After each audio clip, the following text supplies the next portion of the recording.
Apologies to anyone watching the recording later. I missed two slides. I forgot to turn on the recording, but I'm not going back. Sorry. Um, yeah, I mean, showing how things kind of unfold over time is an important part of qualitative research, especially in kind of ethnographies, right? You want to describe kind of unfolding social processes, how things got to where they are, right? A long time spent in the field allows researchers to understand individual and social change in its context, right? So, often with qualitative research, especially with ethnography, you could spend months, even years, doing field research and trying to really understand how things are changing over time, right? Like, excuse me, one of the like the project that my boss is working on right now, right?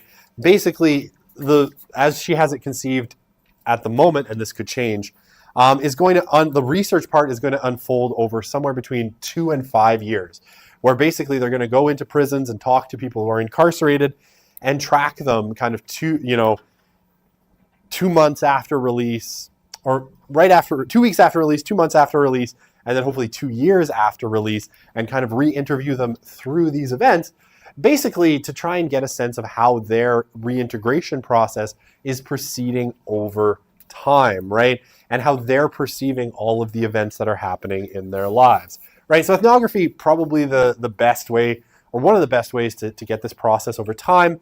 You can also do it with interviewing, right? This can be really interesting in some ways, especially if you have people who've experienced a phenomenon that you're interested in for a long time.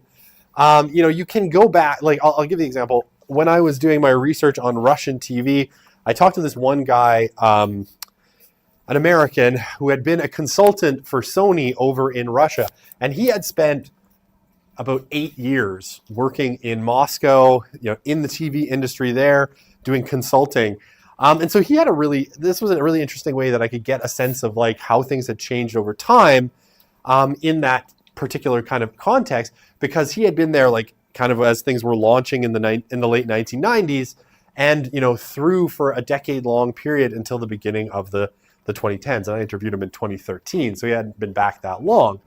And he could give you like this history over time. And then I combined that with other people's accounts, right? I interviewed other people who'd been there. I interviewed people who are currently there and working in the industry. And it gave this kind of sense of change over time. And so I could write a really long history of kind of Russian TV after the collapse of the Soviet Union, and how events unfolded over time, how certain events changed, that particular industry, and all of these sorts of things. And I think that's what qualitative research can do in a way that sometimes quantitative can't, right? Because quantitative is going to give you like data points at different points in time, but it'd be hard to figure out what happened in between those points in times to shift things. Does that make sense? Okay. I love this koala. I don't know why. All right. So, limited structure. Sometimes I think qualitative research is almost more appealing to people who are a little bit less systemic in their thinking, and a little bit more kind of freewheeling, kind of from a personality perspective. Because, I mean, you're dealing with qualitative research in a lot of ways as these really flexible structures, right?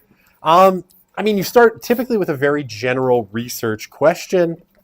This can be a problem.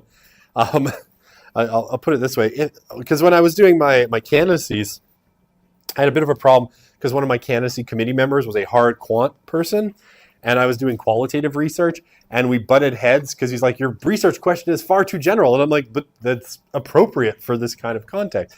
And I almost failed my candidacy, which is a big deal in PhD land. If you never venture into it, you'll be happier. Trust me.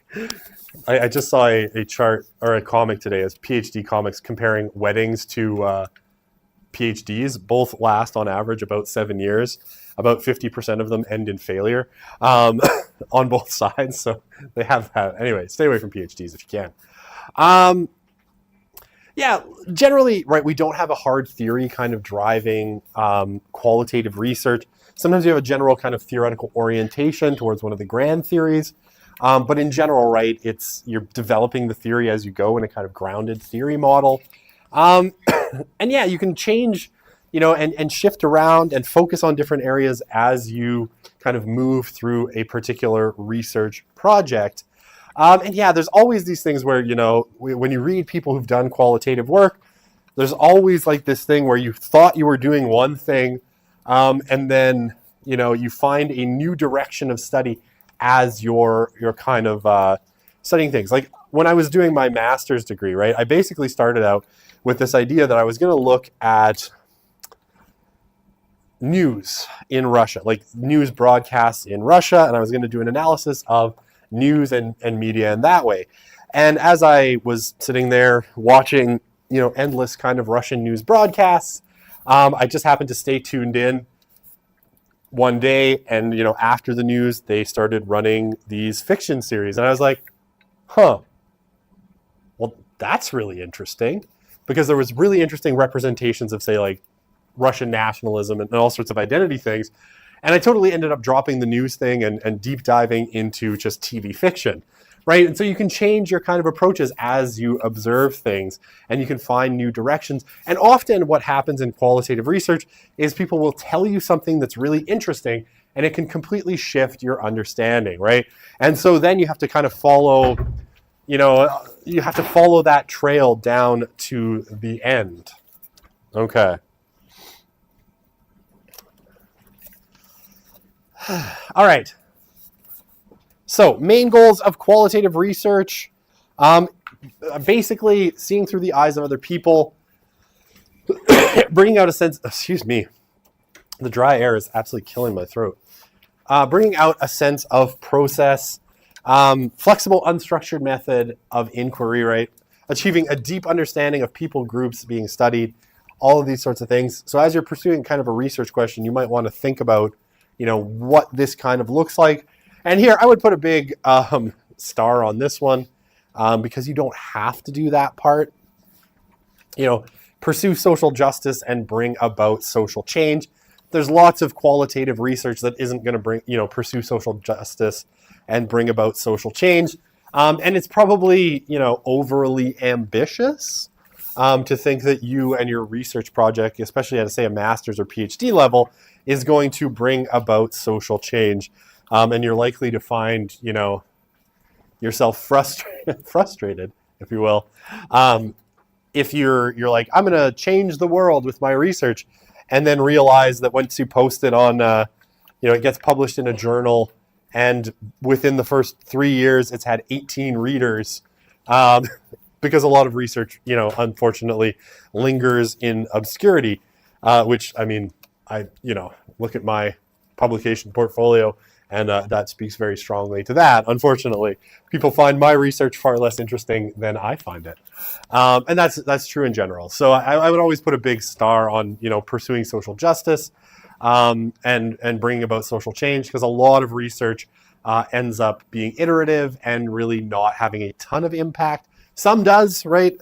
And certainly, like my boss, Sandra Bucerius in the Center for Criminological Research, her research has a lot of impact, but don't go into it, I think, thinking that you're going to change the world with your research. Okay. So, qualitative research has a lot of detractors, and there is in the academy, especially like in the social sciences, I think you can be fairly consistent, like poli-sci, psychology, sociology, all have this kind of dynamic to them where people, on the quant and qual side, will kind of battle with each other. And, if you want a lot of funding, quant tends to make it easier to get a lot of funding. Qualitative research is a bit of a harder sell.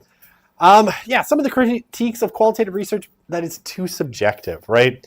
That basically there isn't an objective component to it, because you're just getting people's lived experiences, but it's also being filtered through you, right? that you yourself are subjectively interpreting a lot of the things that you're observing, right? So that at the end of the day, a lot depends on your point of view and what you're bringing to it. And so, if you happen to be, I don't know, a hardcore Marxist, right? You might be reading certain social kind of phenomena in ways that are not what the people living them happen to think they are. But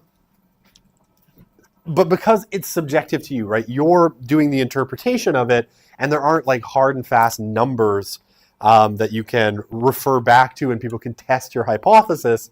It can be very, very subjective, right? Bias can result from personal relationships that develop during research. A lot of people get really close to the people that they're researching. Like just the other day, someone came to my boss's office who she had interviewed like 3 years ago and sat down and they had like an hour and a half conversation. I didn't realize Sandra didn't want to have an hour and a half conversation, and she was deeply hoping that I would knock on her door and rescue her and end that conversation. But nevertheless, right, people form really deep bonds. And there can be a tendency to want to sometimes portray people that you're studying in the best possible light, right? That you want to make them look good or you don't want to make them look bad. And that can bias things in major ways. If you're particularly sympathetic to a particular group, right? Maybe you're a guy like Justin Piche, and he's at Carleton or U of O. I think he's at Carleton. He's a decarceration scholar, and he's deeply sympathetic, especially to incarcerated people, and it shows in his research, right? The way that he writes up his research findings come off as very, very biased. And this often can be perceived in a very negative light, right? You're just trying to prove a point through your research, so you lack objectivity, and that's something that people have to be kind of careful about. How a topic became the focus of research. A lot of qualitative research, I think, ends up being very eccentric, right? And so looking at it from the outside, people can often wonder, how did you get to this particular topic? Because they don't always see like the rabbit trails that you follow or the rabbit holes that you followed down along the way, right? In the past, that the one comment that one interviewer told you that totally changed the whole research project, or that one article that you found in a newspaper that changed the way you looked at everything, right? This happens a lot in qualitative research, but from the outside, it can be very unclear. And so a lot of it ends up looking very eccentric and kind of niche-y, and often can lack sort of the critical exposure that you might want your research to have. Okay, it is extremely hard to replicate qualitative research, obviously, because you can't, you can follow proper procedures, but the circumstances are never going to be exactly the same, right? You're never going to end up, even if you interview the same people 5 years later, it's 5 years later, their lives have changed.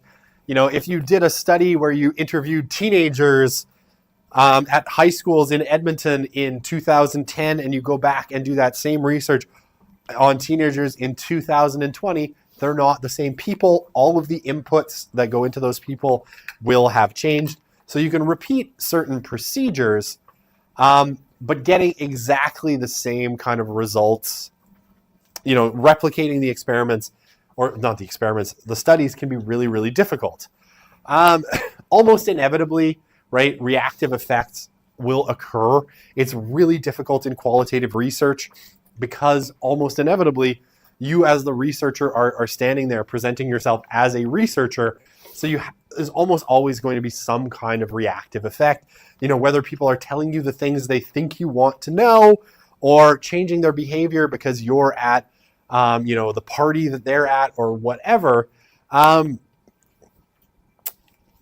there's always going to be reactive effects. And then people following it up are going to have different reactive effects, right? So if I do the research and then, Josie goes and does the research, she's younger than me, she's female, right? Different social positions, that's all going to change the way people react. And so it's like, well, what was them reacting to me, and what was them reacting to someone else doing the same research that's from a different kind of social position, right? And that could be really difficult to sort of get your head around.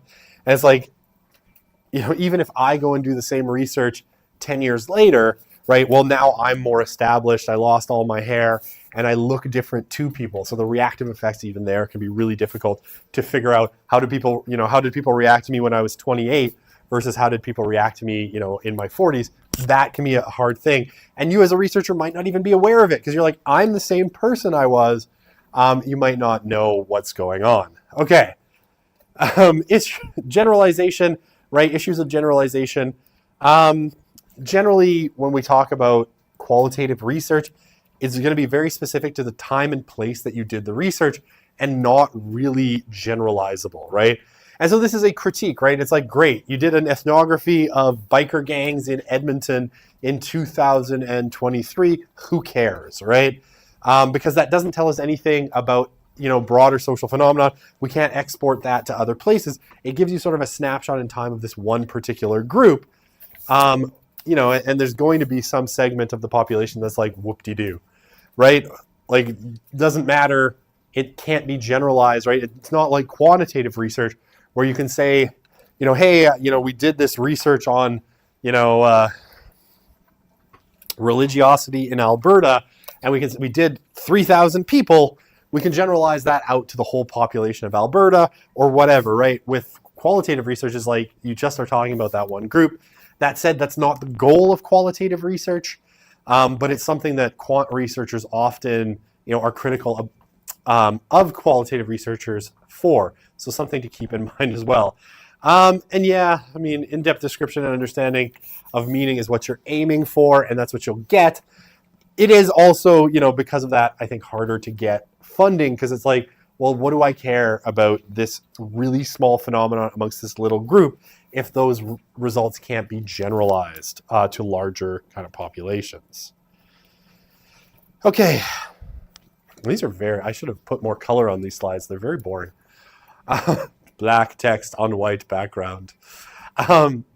Lack of transparency, right? It can be difficult to determine how research was conducted, why certain people were chosen for in-depth interviews, why not others. Reading the research, it might not ultimately be really easy to figure that out. I've frequently had to include pretty detailed methodology sections in stuff I've written just to kind of explain, why these particular people, why all this stuff, how you came to certain conclusions, communicating that is really difficult. Yeah, please. So can you get generalization through qualitative studies, or is it like the second you start doing like a random sample and that's like it goes into like quantitative? Once you get into like a completely random sample, and especially a representative sample, you're really in quantitative for the most part. It becomes like, to get a representative sample in qualitative research isn't entirely possible, right? Especially if you're, say, doing something like interviews. You could do 300 interviews, right? But that's A, it's going to be super time consuming, and B, you're always going to be kind of relying on either convenience or snowball samples of some kind, right? Because it's going to be like, who actually signs up to do those interviews. It's much more time consuming than quantitative research. And so getting a representative sample gets really difficult. So it's never like, even something like my favorite study of all time, the National Study of Youth and Religion, right? They surveyed 3,000 people and interviewed 300. So the quantitative part of it is representative. The qualitative part, where they do these in-depth interviews, is definitely not a representative sample of all Americans, right? It's a subsection of who was, out of that 3,000 person survey sample was willing to do the interviews. And it's never going to be, because if you wanted to do, something representative of Americans, you're talking 1,500 interviews. And that would be, unwieldy, impossible. You'd never get it coded. Even with a team of 100 grad students, you'd probably never make it through all of the data because you would generate too much. Just with qualitative research, you can really only get generalization if you do a mixed method with quantitative. I'm warm to that proposition. Yes, I think that's probably the best way, which is why I actually think like mixed methods is the way to go on big studies, right? Because you get that kind of both of those approaches. You can get the generalizable parts. We'll talk about mixed methods later in the course, but you can also, sometimes the quantitative or the qualitative helps you dig into certain aspects you didn't think about, which I think is really valuable. But we'll talk about mixed methods. That's at the end of the course. Here and then there. Yeah, please. So if you do like mixed methods, like qualitative and quantitative research, what is it considered? Both? Or is it quantitative because you have the numbers? Well, I mean, so you would have like a quantitative and a qualitative aspect, right? So this is why, I mean, some people hate the word mixed methods. And I'm sort of also warm to that, where I would say you're using multiple methods rather than, because are you mixing them? I don't know, not always. But you're doing both methodologies. And the people who do it really well, you'll always see how one enriches the other, right? It's like, hey, I got this quantitative data, and then we interviewed people, and this is what they said, right? And so you get that kind of mix of like raw data, or, we did multiple regressions on this data, and then I asked these people, who kind of fit into this category about that phenomena, and this is what they said, and then you use quotes to kind of illustrate some of their perceptions. I always think like survey and interview work really well together. They're quite complementary. I'm trying to think of a situation where like quantitative and ethnography would work really well, and nothing jumps into my head, but I'm sure someone has done it really successfully. Maybe I'm just not that imaginative. I don't know. So for qualitative research, if there's issues of generalizability and it's hard to replicate it, and there's like all of these issues feel like very big issues in right. research to kind of like take it at its word. So has it ever really like contributed to any kind of like meaningful social thing if by itself without like adding qualitative? Like the point if it can only talk about like one specific group, that even if you change it and you try to redo it, like it's not the same. It's not the same. Yeah, and I mean, this is why, quant people tend to look down their nose at qualitative research. It gives you a depth of understanding of the people involved in a way that quantitative can't, right? Like, quantitative will give you the what. A lot of times qualitative will give you the why, right? So I've always felt that it's best to do kind of both of them. And I mean, there are there are certainly things that potentially are not open to quantitative kind of analysis, right? If you want to kind of know about meaning, right? Meaning in terms of, say, how people, I'm trying to think. There were these really famous studies done on television back in like the 1970s and 80s in Britain. Is it Hesman Hagel? I can't remember the name of Hesman Hagel, I think is the name of the researcher. And one of the things that was really interesting about it that would have, if you were doing that research from just a quantitative perspective, right?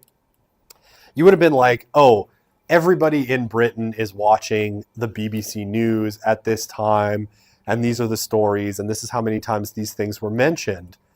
And you would have gotten this picture that, oh, everybody's getting the same information. Or they were all watching, what's that really famous British soap opera? Oh, the one that plays on CBC sometimes. I can't remember, but I can see it in my head. Someone, you must know what I'm talking about. What's that? No, it's older than that. Anyway, it doesn't matter. Downton Abbey. It's not a soap opera, is it? Now I'm questioning my life. Young and the Restless. No, that's American, but interesting example. Downton Abbey, I stopped watching once the one servant lady got raped. I was like, I'm out. I'm done. I can't do this show anymore. I was just like, no, I'm done with this show. Oh, sorry? Coronation Street. Yes, it's Coronation Street.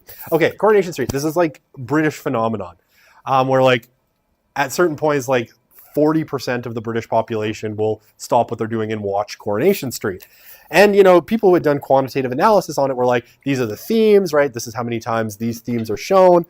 But when they got down to actually going and interviewing people and asking them like, hey, when you watch Coronation Street, what do you think of it? Like, what are you taking out of it? They found big differences between kind of working class people who took all of these like, anti-establishment themes, like look how the working man is put down. The British system just crushes the soul of workers. And then when you talk to like middle class and upper class people, totally different read on exactly the same text. Something that you really would never be able to get out of a quantitative kind of analysis of Coronation Street, right? You wouldn't be able to really get into that depth of the meaning that people were ascribing to it. You had to actually go and talk to people and sometimes even sit with them as they watched it and see how they talked about it.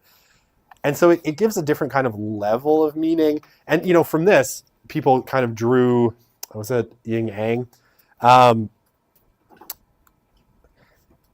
That there's multiple levels of meaning and that meaning isn't necessarily inscribed at the source, right? But that people kind of make meaning out of text in all sorts of different ways, and that these transformative ways that people treat something like a TV show. Sorry, you have a follow-up question. You're not satisfied with my answer.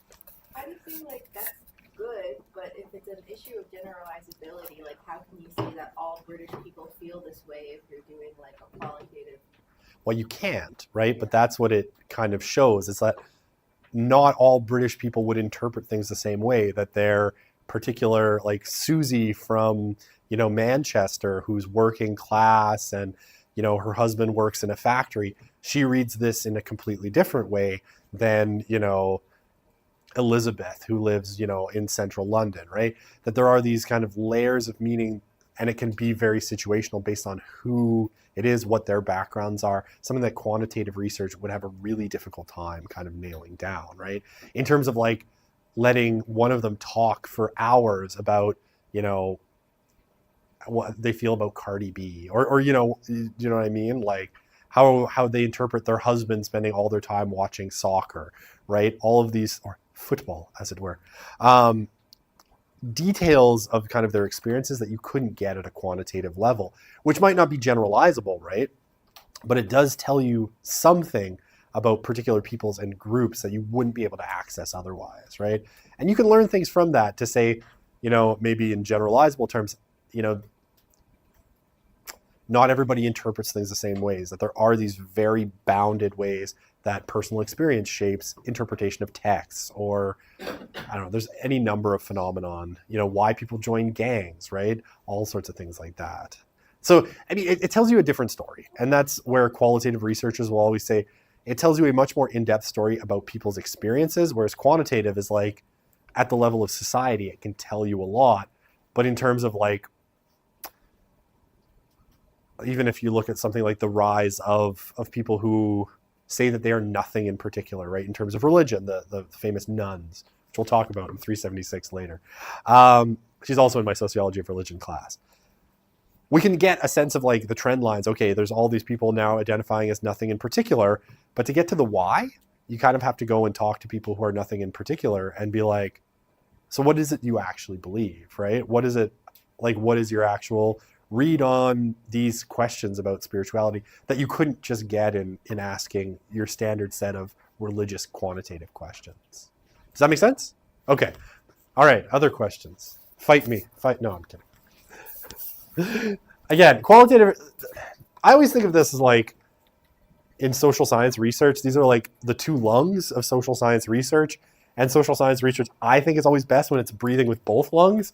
But then you have, hard quantitative and qualitative people who are like, passa, I want nothing to do with you. And then, they pass out from lack of oxygen. No, I'm kidding. But I always think the rich, like for me, I'm always a fan of people who do both, who have the quantitative data and the qualitative data, because I think those accounts are richer and more interesting. And it's always kind of what I've tried to do, but not always successfully. All right. How are we doing? Someone's at my door. Okay. Always good to know. Yeah. Contrast between quantitative and qualitative research, numbers versus words, right? That's a fairly reductive way of looking at it. but one deals with statistics principally and things that can be turned into numbers. The other one deals with words and the meaning people make out of things. The point of view of the researcher versus the point of view of participants, right? I mean, in a sense, that's right, because quantitative, the researcher is driving the kind of questions asked. And so it's coming from their theoretical lens, and they're trying to prove that hypothesis they have versus, trying to get the point of view of the participants. Distant researcher, right? The one who never leaves their office and just has phone bank research and does the statistical analysis. It was funny because we have he's really nice, great guy, super professor. His name is Phil Badawi. He's new in the department from last year. But one of the things is he's very much a quantitative guy, and he's never been out in the field. He's just done statistical research, right? So he's the distant researcher, and my boss, who has enlisted him for her project, is bringing him into a prison, which he looks terrified. It's kind of funny, but I'm sure it'll go great because he's never been out in the field, right? So that's distant research versus researcher that's close, and especially when we talk about something like interviewing, focus groups, and ethnography, right? The researcher is right in there with the participants. Theory, yeah, in quantitative, you're testing concepts and theories, whereas in qualitative, right, and that's deductive. In qualitative, it's inductive, right? The theory and the concepts grow out of your research. Yeah, and I mean, like I said, qualitative research will tend to be highly unstructured, and it's kind of fun, right? This is where I do enjoy the quantitative side, but I love the qualitative side because you end up following things down weird trails, and you have to be very adaptive. And so as a researcher, I've always found it more challenging because you have to sort of pivot, and often very quickly, and figure out what's going on. And so I always think of it as a much more kind of organic way of doing research. Generalizable knowledge versus contextual understanding. And again, I think these are best when they are both together. All right, so let's quickly, I think this is my last slide. Is it my last slide? Yes, okay. But don't worry, I have more to talk about today. Okay, so theory testing versus theory development, right? That's the core of quantitative research. Quantitative research is theory testing, whereas qualitative, you're trying to develop a theory and understanding what's going on. Hard, reliable data. That's what Mia wants, is hard, reliable data, not this fluffy, rich, deep data, right? This is honestly I say fluffy because a lot of quantitative people are that's just fluff, right? You're just talking to people. You're just getting all of these flowery descriptions, and we want hard, reliable data. And it's where these two have never been able to kind of see eye to eye that the fun comes. Macro, the whole of society, right? You're looking often at these big groups versus micro, a few individuals or small groups. Behavior versus meaning, right? And then artificial setting, right? When you have, especially if you're doing surveys, right? You're putting people in an artificial setting versus that kind of natural setting that qualitative research tries to get at. Okay, that is it for our intro. Now go and develop your own qualitative research question. No, I'm kidding. Sorry, my laptop, every time I hit escape, for some reason, it stops sharing with the screen. Okay, so that is it for qualitative research.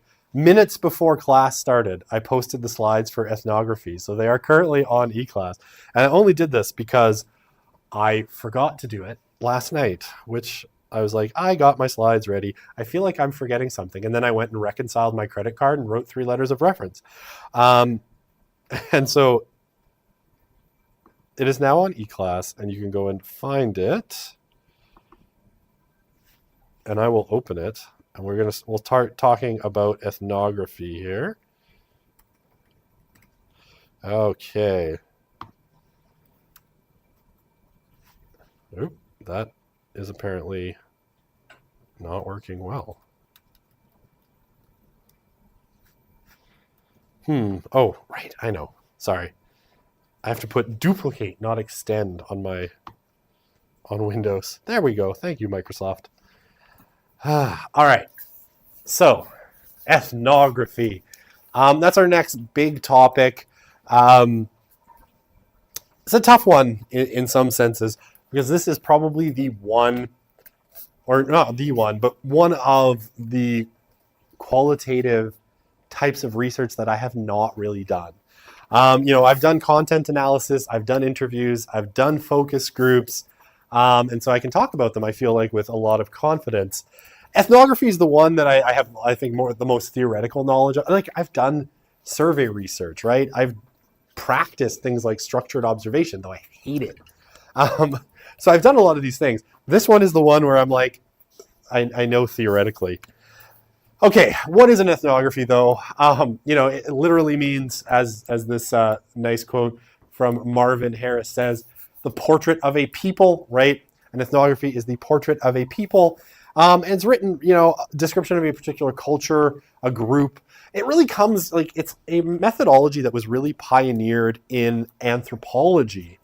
Basically where people would do these ethnographies, and they would go, people like Margaret Mead and the other kind of founding figures in fields like anthropology would go and live amongst the Polynesian indigenous people, and then kind of write these deep, long accounts of what their lives were like. Okay, and it's collected through field work, right? Collected by going actually and kind of, observing people in those environments. Okay. I can't tell if this is ethnography or hanging out.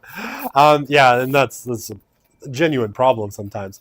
So yeah, ethnography, basically a study of people and their culture in naturally occurring settings, right? So when you're doing an ethnography, you're venturing out of the university and into the world where people are living their lives, and observing their lives and then writing a story about it, right?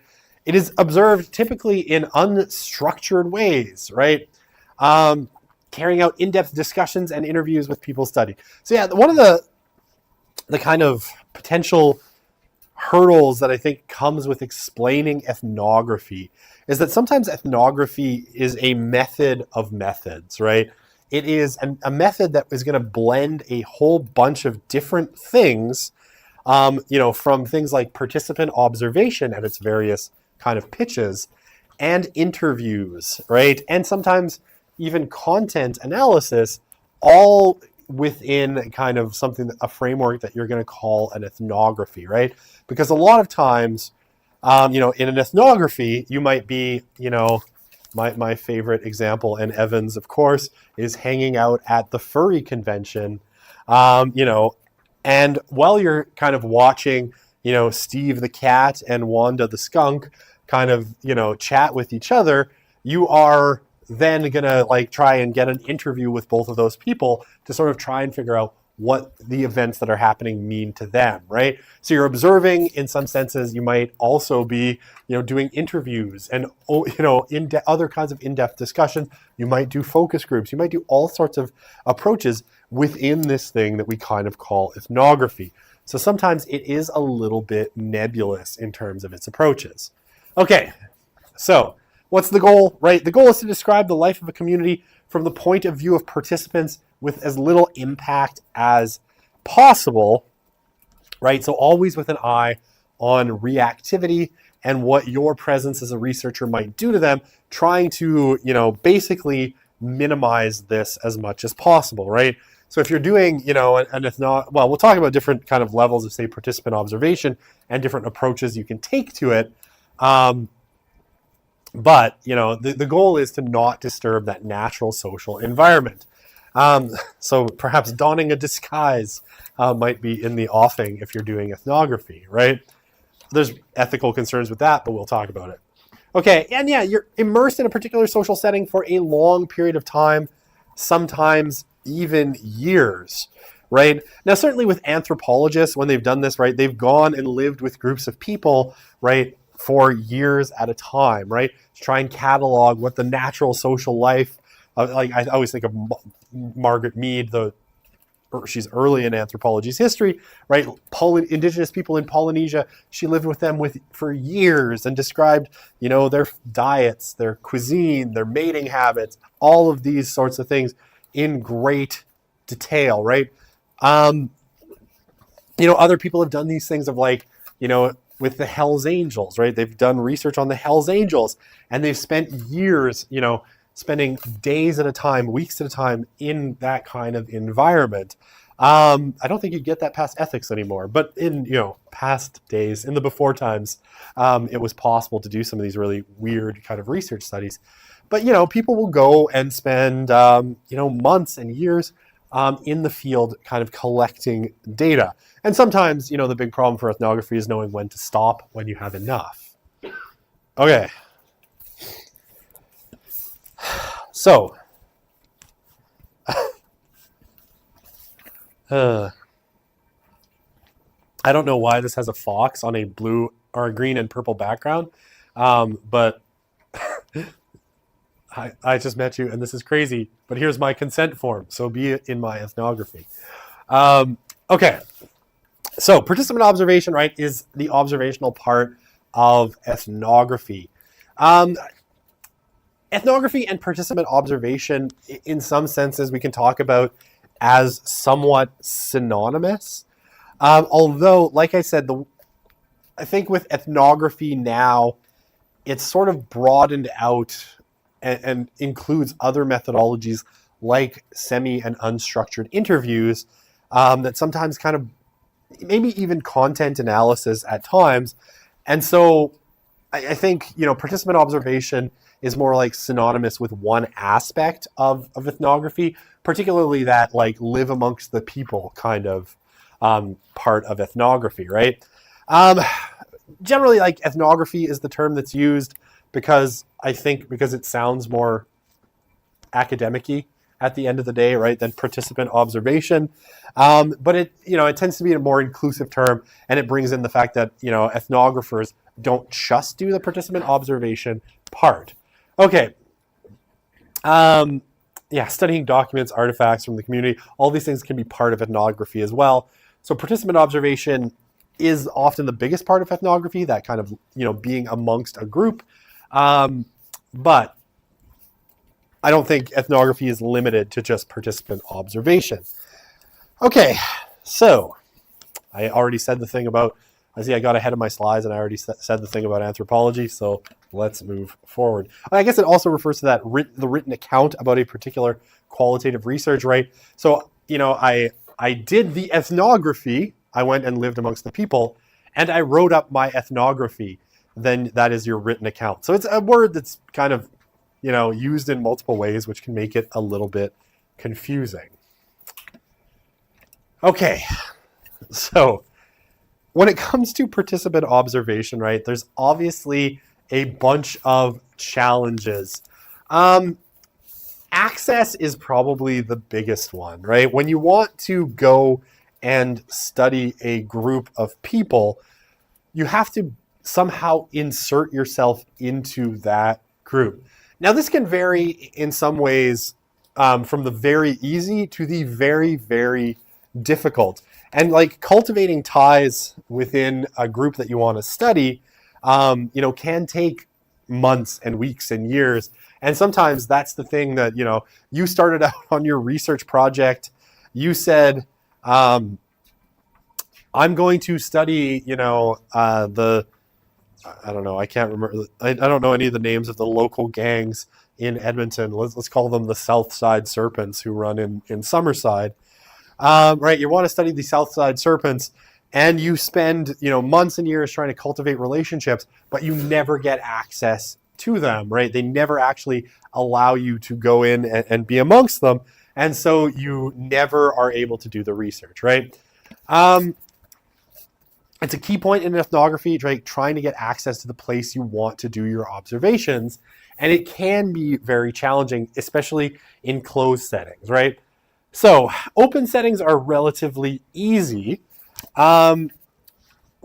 Open settings, and I mean, it comes with the added bonus that ethics are particularly easy to obtain because, if you're going in an open place, right, or a public setting, a public park, downtown, or a place that people don't have the reasonable expectation of privacy, you just kind of walk in and you start observing, right? And, so this kind of, participant observation often from a remove in a public place, is pretty simple, right? You just kind of walk into that space and you start observing. It's not terribly distinguishable from, people watching, um, so yeah, it's like sitting at a Starbucks and kind of like observing people, right? That's kind of in an open setting, right? There's no barriers. Now, the problem being that, in an open setting, it could be difficult to make observations and talk with people, simply because, if you're in a public place, you might see people across the square and they're doing something interesting. And by the time you get over there, they've left or they've departed or the behavior's ended. You're not necessarily close in with people. And so it can be really difficult. And then, broaching the, hey, I was just eavesdropping on your very private conversation, obviously may not go super well if you're, people may not react in particularly nice ways to the fact that you were like studying them like zoo animals, right? It can be a thing where people can get quite upset. Now, closed settings are much harder, right? So closed settings are, any setting where there's a kind of boundary or restriction to access, right? And this can vary widely.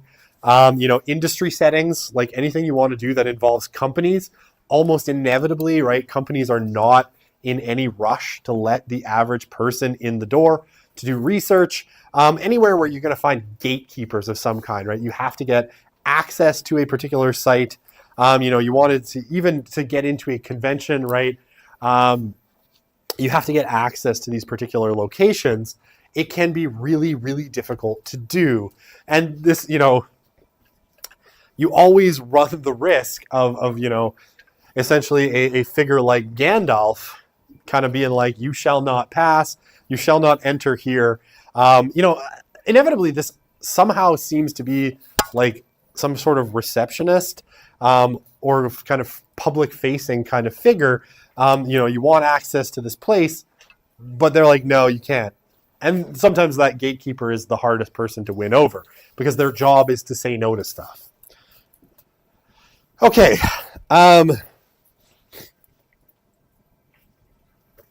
So two basic kinds in terms of like, if we talk about overt ethnography or covert ethnography. Overt ethnography, pretty obvious, right? The people being studied know that they are being studied and observed by a researcher. So in this kind of, like in an overt ethnography, and this is going to be your most common kind because of the ethical concerns around, being covert, you will have been announced, right? I don't know, let's say you're observing people at an AA meeting. It's going to be like, hey, this, whoever's running it will be like, hey, this is, Professor Broussard from the University of Alberta. He's researching kind of people's interactions at AA meetings. So he's going to be sitting in with us. And, you might even be wearing something like a lanyard or a name tag that identifies you in this particular position. Or, you're at the furry convention and you're wearing a name tag that says, Professor Broussard, furry researcher. Sounds like a great title, actually. Not my favorite title. My favorite title is the one that Ford has for one of its employees, which is Chief Futurologist, which I desperately want to be the chief futurologist of something. I don't even know why. It just sounds cute, or sounds really cool. Okay, so, overt, right? You're clearly identified as a researcher. Now, obviously, overt, you're at much greater risk of reactivity, right? Because people are going to be aware that you're there, and so they may change their behavior. They might not open up at that AA meeting, right? Because they're like, who is this person watching us? And so it could take a long time. You might, if you were doing something like observing people at AA meetings, you might have to go for months before people feel comfortable enough with the fact that you're there to kind of open up and be real like they would at a regular AA meeting, right? So there's definitely issues there. Covert ethnography, because if you can't, always be yourself, except when you can't, then be a secret agent, right? Covert ethnography, you don't announce yourself and people don't know that you are a researcher. And of course, this has a lot of ethical concerns, right? Because people can't give you informed consent right? If you're not telling them what you're doing, right? You have your information and consent letter. That's part of that ethics process. It would only be in like really specific cases where I think this would even be allowed today. In the past, you had more people doing sort of covert ethnographies. Today, I think because of the real questions about ethics and concerns that people might, say things and reveal details that people didn't have a chance to understand that these things might be used in research, you'd have a really hard time getting covert research through a research ethics board today, right? It can be difficult to implement, right? And you're always at risk of, like those things like if you're doing a covert ethnography and you're wanting to take notes about what people are saying, that's going to look kind of weird, right? It's like, why is that guy always writing in his notebook every time I say something, right? So they're quite difficult to pull off, and the ethical concerns mean that getting them through research ethics is going to be very, very challenging. Okay.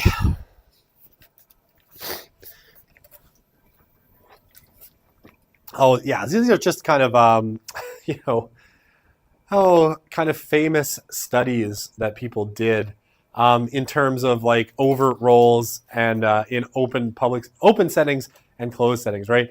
So, Wilson's study of Toronto raves, right? In this case, right, they were clearly identified as a researcher, right? They were wearing identification, but they went into raves in Toronto and basically, watched people. And raves are an open setting, right? Anybody can buy a ticket, so anybody can be there. No expectation of privacy.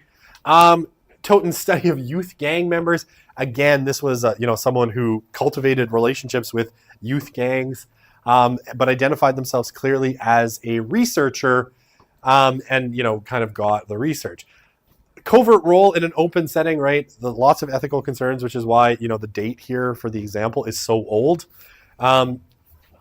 Right, so this was a very odd kind of study. I want to say this happened in like San Francisco, but basically, DeRoche's basically did research on homosexual activities in public washrooms, where basically he hung out in public washrooms that he knew were frequented by gay men, that they used them for sex, and made observations of them, right? So it's an open and public setting. And he didn't disclose who he was. He was just there amongst the people in these public bathrooms making observations. Now, this is now, I think, held up as a generally kind of unethical kind of piece of research because he reported a lot of very personal details about people, and didn't do a lot to hide their identities even. And so people, especially who were part of the gay community, figured out very quickly who he was talking about. But it was in a public place, right? These were, for whatever reason, in the 1990s, public washrooms were frequented by gay men as a place to have sex. So, that's a kind of example of a covert role in a public place. Okay, closed settings are an overt role, like 2 Canadian youth shelters, right? So this was, basically they went into a youth shelter, or Crabenow went into a youth shelter. A Canadian youth shelter, I think it was in Toronto and maybe Edmonton. I can't remember now. But basically said, this is what I'm doing. Talked to the people who ran the shelter, went in and made observations. And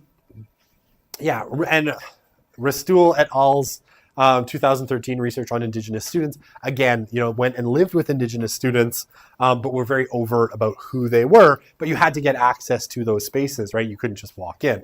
And then, the covert closed setting. This one's a little bit newer, right? Not that much older. Louder's discussion of covert research on the heritage front.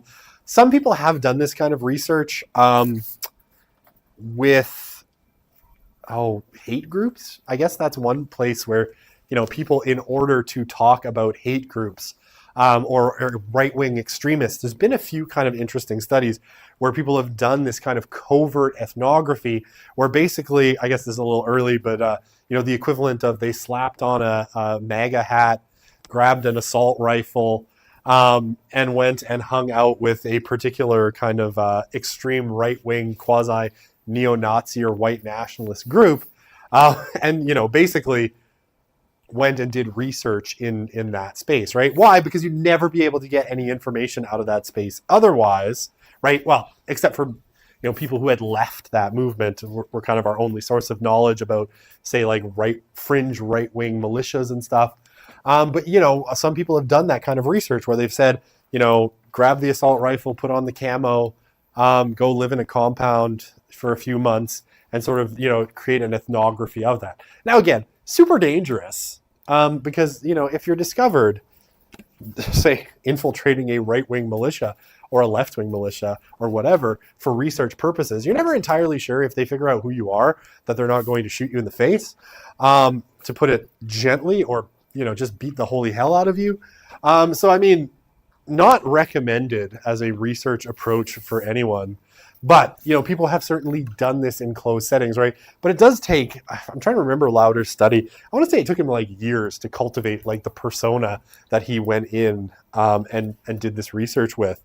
So, it was not a short process of infiltrating these kinds of groups. Okay.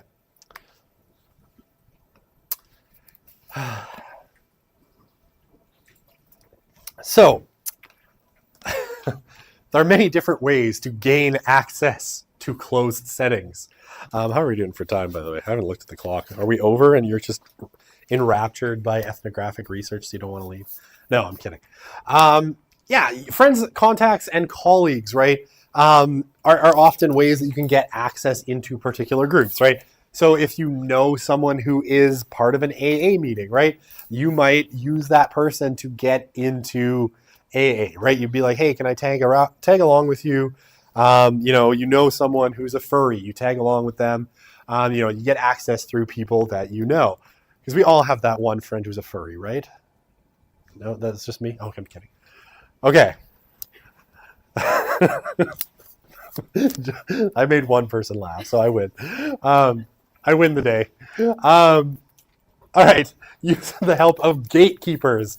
Okay, so gatekeepers, someone who knows key participants or controls access to, or controls access to a setting. So, I mean, gatekeepers, introduce researchers to a field. I mean, a lot of times, say if you're doing industry research, it's figuring out who key contacts would be that can put you in touch with someone who can let you into a particular space, right? So if you want to work at an engineering company, or you want to not work at an engineering company, God forbid, that's why you're all art students. Well, that one got more of a laugh. But you want to research, say, women in engineering, right? Because you want to understand the depressing state of affairs of the world. You might have to, maybe talk to some owner of an engineering firm, right? Or walk up, find a listing of all the engineering firms in town and, just walk in the front door and introduce yourself to the receptionist and try to get into, try to convince them to tell you who the key informants are or who can let you into that space, right? Gatekeepers are really hard because, one of the typical ones that people will do is PR, right? PR is often especially if you want to do corporate research, whoever the PR person is often, the gatekeeper that you can kind of target. Why? Because it's their job to coordinate things like media inquiries, so they're going to know how to set that up. But it's also their job to say no to a lot of stuff, right? Gatekeepers inevitably, it's in the name, right? They're there to keep the gate, right? They're there to make sure only certain people access a space. And so, their job is more to keep you out than it is to let you in. And so figuring out how to turn that person, like they're a spy, right? You want them to be a spy, essentially for you, or you want them to sympathize with you is really difficult, right? Because their job is actually to make sure you never get access to anything. And so getting gatekeepers to let you in is really hard. Someone in the organization to vouch for or sponsor you. This requires you to have, I think, a lot of social capital, right? Because you have to, A, find who that person is, and B, kind of have them often reach out to people on your behalf and then those people will let you into the spaces. So I mean, and sometimes I will say, sometimes you luck into this stuff. This is what kind of happened to me. Early in my PhD, I went to a big conference in Chicago called SCMS, the Society for Cinema and Media Studies, and I gave a presentation on something to do with Russian TV. And one of the people there just happened to be this Hollywood insider, right? The guy who worked in Hollywood and was working on his PhD at UCLA. And he was so impressed by my presentation, he came up and introduced himself to me. And he's like, hey, if you want some help with this, I know people in LA that could totally kind of get you connected. And I was like, yes, please. That would be wonderful. And that's how I got access to, like, out of my 20 interviews, like 10 of them just came from that single contact, right? And he was kind of my sponsor. And whenever I needed a little bit of help and someone to vouch for me, I was just like, Craig, would you mind just talking to this person very briefly, or someone that knows, and just vouching for me? And it's honestly crazy who I got access to just based on this one contact, right? So that's just like social capital, right? It's being in the right place at the right time, knowing how to make people interested in what you're doing, and help you. So, fostering, or, it could be someone in your religious congregation or your community group or whatever that knows someone, and they can vouch for you. Maybe it's your friend and their dad works in an engineering firm, and their dad can kind of sponsor you and get you into that first one. And then you're off to the races, right? But that requires a lot of social capital and a lot of you sort of asking people for help in really effective ways. Offering something in return. This is a terrible example. A copy of the finished study. I almost guarantee almost no one cares about this. Money, like a sack of it. No, that's obviously unethical. Sometimes people will be moved by, you could, so I find it's more intangible. It's like, you could be, part of the social change that comes from my amazing research study or something like that. Generally speaking, this is tough, right? Because as a researcher, you don't necessarily have a ton to offer that people are going to be really interested in, unless people really want to see their name in print. So, that can be a really tough one. Maybe other people have more capital that way than I do, but I have a hard time thinking of what a researcher has to offer that people really want. I mean, sometimes legitimacy, I will say that. Like, I'm thinking of some of the TV studies stuff where people have gotten interviews with executives at TV companies, and what those people really want is to be taken seriously. And because you're a researcher at a university, they feel like you being interested in them immediately means that their work is now recognized and serious. But it's hard to be like, would you like to be taken seriously? I can offer you my academic credit. No, obviously that's not going to work. So I find that one's a really hard one. Okay. Oh, how are we doing for time? All right, one more slide. We'll do this last slide and then we'll call her. Okay, closed until further notice. Access to closed settings, right? So, amongst other things, right, you have to tell them what you're doing and what your methods are, and kind of, be really honest. If you're going to get into a closed setting, if people are going to let you in, they have to know what you're doing, and you have to be really transparent about it. I mean, why? Potentially because, if you say that you're just going to sit there and watch people, and suddenly you're like trying to get interviews with people, and you didn't tell them that, you're going to find yourself set outside and not let in the next day, right? So you need to be really clear about it. I'm willing to negotiate your terms of access. This might very well, be allowing people to look over what you're going to say. Certainly, like, I was let on the film sets of a few productions in Russia, which is fun. Like, nothing like taking a taxi out to the deep suburbs of Moscow where everything looks like an old Soviet factory and thinking you're going to die. And then spending, a day on a film set. Super fun, but also incredibly weird. But, one of the agreements I had with the guy who owned this production company was, before you publish anything, I need to see it. I want to see what you're going to say so that I can check that you're not putting any of my interests at risk, right? I mean, that was okay, right? But that was part of his terms. The terms of access were, I get to find a look at it, and you got to honor that kind of stuff. How long you're going to be there, what kind of access you're going to have, who you can talk to, right? Because they may not want you to be terribly disruptive to, whatever if you're sitting at that engineering firm, they don't want you pestering everybody all the time. So it's like, you can be here, but you have to just sit quietly, right? Or something like that, right? So you have to negotiate the terms of your access, important, how long you're going to have access to.